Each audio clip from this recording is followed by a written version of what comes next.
सभी साथियों को सिरार अजल का नमस्कार। साथियों, आज आपके समक्ष हम इस वीडियो को लेकर उपस्थित हुए हैं और आशा नहीं बल्कि पूर्ण विश्वास है कि वीडियो आपको पसंद आएगा। संविधान का अनुच्छेद 130 जो है साथियों, वो उच्चतम न्यायालय के स्थान के बारे में है, यानी उच्चतम न्यायालय का स्थान क्या होगा। साथियों, माननीय सुप्रीम कोर्ट का जो स्थान है वो भारत में की राजधानी जो है दिल्ली है, वहाँ पर इसका स्थान है। माननीय उच्चतम न्यायालय का जो हेड ऑफिस है, मुख्य कार्यालय है, वो दिल्ली में है और लगभग कई और देशों के राजधानियों जो सुप्रीम कोर्ट के कार्यालय हैं, मुख्य कार्यालय, वो राजधानी में ही होते हैं। हमारे यहाँ भी दिल्ली में ही इसका कार्यालय है। और सुविधा की दृष्टि से अगर राष्ट्रपति अनुमोदन कर दे तो इसका स्थान कहीं और भी हो सकता है, जैसे कई बार बॉम्बे, कोलकाता, हैदराबाद, बेंगलोर इत्यादि जगहों पर भी इसकी बेंच स्थापित की जा सकती हैं और वहाँ भी माननीय सुप्रीम कोर्ट सुनवाई कर सकता है। अब संविधान का आर्टिकल 131 जो है साथियों, वो संविधान जो सुप्रीम कोर्ट की हमारा जो ओरिजिनल ज्यूरिसडिक्शन है उसके बारे में है, जो इसकी आरंभिक अधिकारता है यानी ओरिजिनल ज्यूरिसडिक्शन उसके बारे में है। संविधान का अनुच्छेद 131 कहता है कि जब भारत सरकार और एक से अधिक राज्यों के विवाद उत्पन्न हो गए हों तो माननीय सुप्रीम कोर्ट जो है वो दोनों के बीच के विवादों को तय करता है और ऐसे मामलों को में अपनी अधिकारता को सुनिश्चित करता है और निर्णय पारित करता है। 131 का जो खंड खा है वो इस प्रकार है कि एक और भारत सरकार हो, दो से अधिक राज्य एक और हो, इस मामले को भी सुप्रीम कोर्ट तय करता है। तीसरा है 131 में क्लाज है कि जब दो से अधिक राज्यों के बीच में विवाद हो जाए, जैसे जल बंटवारे को लेकर के तमिलनाडु और कर्नाटक में आए दिन हो जाता है, अगर ऐसे हालात उपस्थित हो जाते हैं तो निश्चित तौर से जो है माननीय सुप्रीम कोर्ट में जो अधिकार दे करके जो है अपना आदेश पारित करता है और निर्णय देता है। संविधान का अनुच्छेद जो है 132 जो है, ये हमारा जो माननीय सुप्रीम कोर्ट है वो हाई कोर्ट से कुछ अपीलें मंगा लेता है और स्वयं भी निश्चय करता है। इसलिए संविधान का अनुच्छेद 132 जो है उच्च न्यायालय द्वारा मंगाई गई जो अपीलें होती हैं उनको अपने यहाँ ले करके जो है वो उस पर डिसाइड करता है, निर्णय देता है। साथियों, संविधान का अनुच्छेद 133 जो है साथियों, वो हमारा जो है हमारी जो अपीलें होती हैं हाई कोर्ट्स में और सिविल अपीलें खासतौर से होती हैं उनको जो है अपने यहाँ मंगा करके निर्णय देता है। कैसे? संविधान का अनुच्छेद 133 का क्लाज 1 कहता है साथियों कि जो है अगर हमारा उच्च न्यायालय ये प्रतिपादित कर दे कि विधि का कोई सारवान प्रश्न संबंधित निर्णय में निहित है और जिसे उच्च न्यायालय द्वारा परिभाषित या विनिश्चय किया जाना आवश्यक है, तो निश्चित तौर से ऐसा मामला, ऐसे सिविल मामला जो है माननीय उच्चतम न्यायालय में पहुंच जाएगा और हमारा उच्चतम न्यायालय उसको डिसाइड करता है।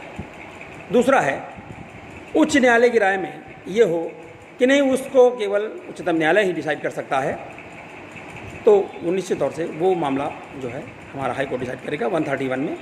तो 133 में ये व्यवस्था है, 133 का जो 1 है वो इस प्रकार है कि भारत के राज्य क्षेत्र में किसी उच्च न्यायालय की सिविल कार्यवाही में दिए गए किसी निर्णय, डिक्री या अंतिम आदेश जो भी होंगे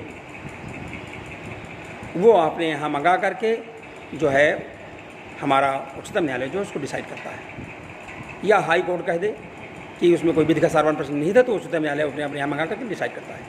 संविधान का अनुच्छेद जो है साथियों 134 जो है वो इस प्रकार है कि जो हमारी क्रिमिनल अपीलें होती हैं उन सभी मामलों में हमारा सर्वोच्च न्यायालय जो हाई कोर्ट में क्रिमिनल मामले होते हैं उनको सभी मामलों को निपटाने का काम हमारा जो है माननीय सर्वोच्च न्यायालय करता है। किस प्रकार?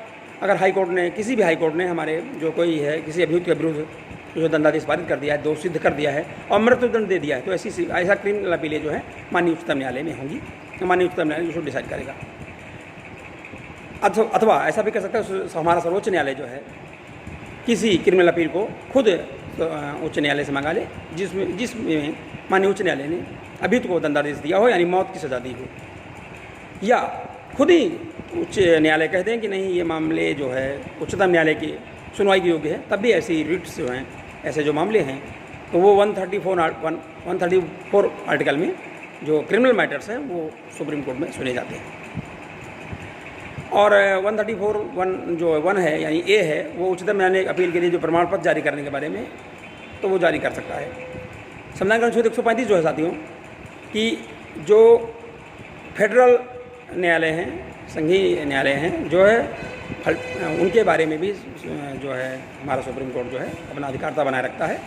संविधान का अनुच्छेद 136 जो है जब किसी अपील के लिए विशेष इजाज़त लेनी होती है तब उसके बारे में इसका उपबंध है। 136 स्पेशली रूप से बताता है, जिसे स्पेशल स्पील भी कहते हैं, स्पेशल पिटीशन लीव। तो स्पेशल लीव ली जाती है बाई सुप्रीम कोर्ट से इजाज़त ली जाती है, परमिशन ली जाती है कि हम आपके यहाँ एक अपील दायर करना चाहते हैं, हमें परमिशन दी जाए। और माननीय सर्वोच्च न्यायालय जब अपील में उसमें परमिशन दे देता है, इजाज़त दे देता है, तो ऐसी अपीलें जो है सुप्रीम कोर्ट में साथियों दायर की जाती हैं, स्पील बोलते हैं उन्हें। और ये 136 में इसकी व्यवस्था है। संविधान का अनुच्छेद 137 इसमें बहुत महत्वपूर्ण है।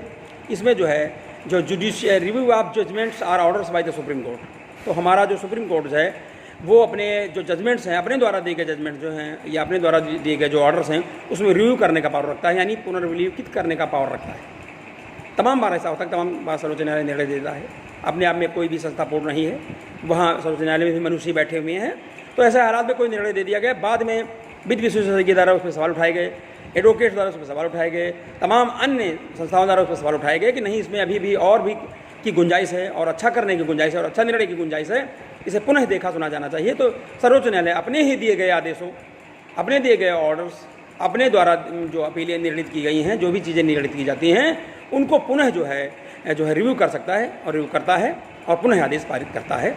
ये संविधान के अनुच्छेद 137 में दिया हुआ है। संविधान का अनुच्छेद 138 जो है वो माननीय सुप्रीम कोर्ट की अधिकारिता की जो वृद्धि है, यानी इनलार्जमेंट ऑफ द ज्यूरिसडिक्शन है, उसके बारे में है।